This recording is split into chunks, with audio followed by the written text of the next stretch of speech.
Nama saya Tifa Nuvarisa Gati. Saya dari Prodi Pendidikan Matematika dari Fakultas Sains dan Teknologi. Di sini saya akan mempresentasikan mengenai konsep dan organisasi integrasi nasional. Yang pertama, makna integrasi nasional. Secara etimologi, integrasi nasional terdiri atas dua kata, integrasi dan nasional. Terminologi dapat diartikan penggunaan kata sebagai suatu istilah yang telah dihubungkan dengan konteks tertentu. Konsep integrasi nasional dihubungkan dengan konteks tertentu dan umumnya dikemukakan oleh para ahlinya. Istilah integrasi nasional dalam bahasa Inggris adalah Nation Integration.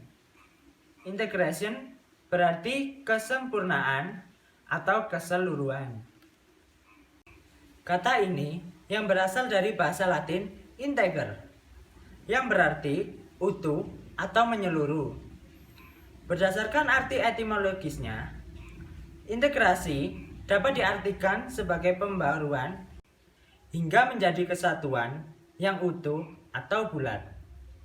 Nation artinya bangsa sebagai bentuk persekutuan dari orang-orang yang berbeda latar belakangnya, berada dalam suatu wilayah dan di bawah satu kekuasaan politik.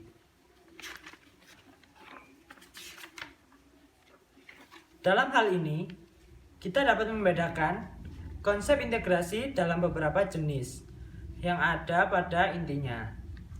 Hendak mengemukakan aspek-aspek apa yang bisa disatukan dalam kerangka integrasi nasional. Selanjutnya, kita akan menelusuri jenis-jenis integrasi. Kedua, jenis-jenis integrasi. Jenis-jenis integrasi ini mempunyai 5 jenis, yaitu 1. Integrasi bangsa, 2. Integrasi wilayah, 3. Integrasi nilai, 4. Integrasi elit massa, dan kelima, integrasi tingkah laku atau perilaku integratif. Uraian secara berturut-turut sebagai berikut. Integrasi bangsa menunjuk pada proses penyatuan berbagai kelompok, budaya, dan sosial dalam satu satuan wilayah dan dalam suatu pembentukan identitas nasional. Integrasi wilayah menunjuk pada masalah pembentukan wewenang kekuasaan nasional pusat di atas unit-unit sosial yang lebih kecil yang beranggotakan kelompok-kelompok sosial budaya masyarakat tertentu. Integrasi elit massa menunjuk pada masalah penghubung antara pemerintah dengan yang diperintah, mendekatkan perbedaan-perbedaan mengenai aspirasi dan nilai pada kelompok elit dan massa. Integrasi nilai menunjuk pada adanya konsensus terhadap nilai yang minimum yang diperlukan dalam memelihara tertib sosial.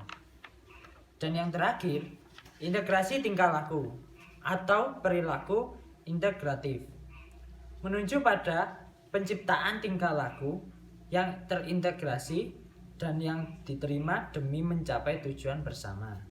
Dalam realitas nasional, integrasi nasional dapat dilihat dari 3 aspek, yaitu aspek politik, aspek ekonomi, dan sosial budaya.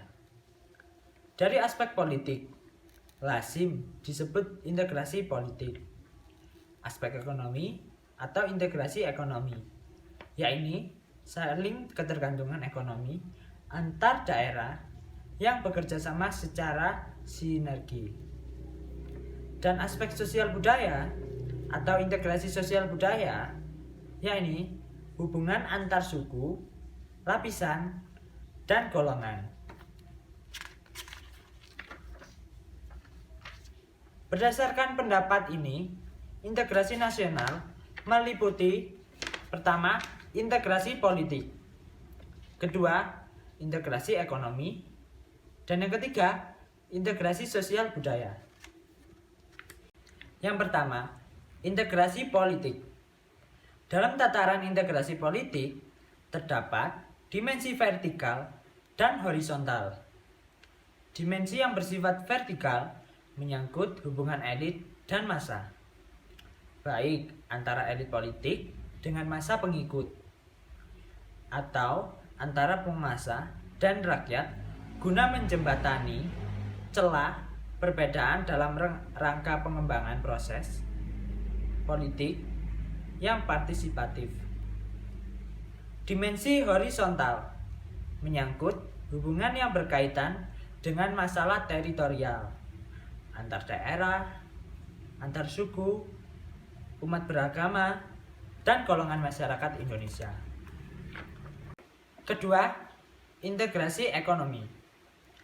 Integrasi ekonomi berarti terjadinya saling ketergantungan antar daerah dalam upaya memenuhi kebutuhan hidup rakyat.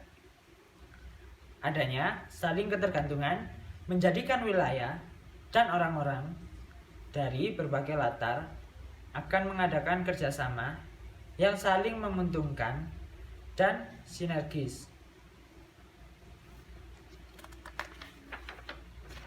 Ketiga, integrasi sosial budaya. Integrasi ini merupakan proses penyesuaian unsur-unsur yang berbeda dalam masyarakat sehingga menjadi satu kesatuan. Unsur-unsur yang berbeda tersebut dapat meliputi ras, etnis, agama, bahasa, kebiasaan, sistem nilai, dan lain sebagainya. 3. Pentingnya integrasi nasional. Menurut Myron Weiner, dalam Surbakti tahun 2010, dalam negara merdeka, faktor pemerintah yang berkeabsahan legitimate merupakan hal penting bagi pembentukan negara bangsa. Hal ini disebabkan tujuan negara hanya akan dapat dicapai apabila terdapat suatu pemerintah yang mampu menggerakkan dan mengarahkan seluruh potensi masyarakat agar mau bersatu dan bekerja sama.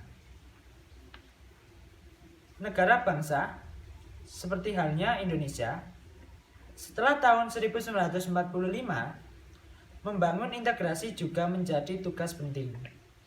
Ada dua hal yang dapat menjelaskan hal ini. Pertama, pemerintah kolonial Belanda tidak pernah memikirkan tentang perlunya membangun kesetiaan nasional dan semangat kebangsaan pada rakyat Indonesia. Penjajahan lebih mengutamakan membangun kesetiaan kepada penjajah itu sendiri dan guna kepentingan integrasi pribadi kolonial. Jadi, setelah merdeka, kita perlu menumbuhkan kesetiaan nasional melalui pembangunan integrasi bangsa. Kedua, bagi negara-negara baru, tuntutan integrasi ini juga menjadi masalah pelik, bukan saja karena perilaku pemerintah kolonial sebelumnya, tetapi juga latar belakang bangsa yang bersangkutan. Negara bangsa, nation state, merupakan negara yang di dalamnya terdiri dari banyak bangsa atau suku, yang selanjutnya bersepakatan bersatu dalam sebuah bangsa yang besar. Kekacauan dan disintegrasi bangsa yang dialami pada masa-masa awal bernegara, misalnya yang terjadi di India dan Sri Lanka, bisa dikatakan bukan semata akibat politik atau pecah belah kolonial, namun akibat perebutan dominasi. Keempat, Integrasi versus disintegrasi. Kebalikan dari integrasi adalah disintegrasi. Disintegrasi bangsa adalah memudarnya kesatupaduan antar golongan dan kelompok yang ada dalam suatu bangsa yang bersangkutan.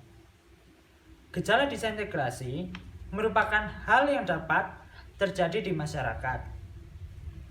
Masyarakat suatu bangsa pastilah menginginkan terwujudnya integrasi.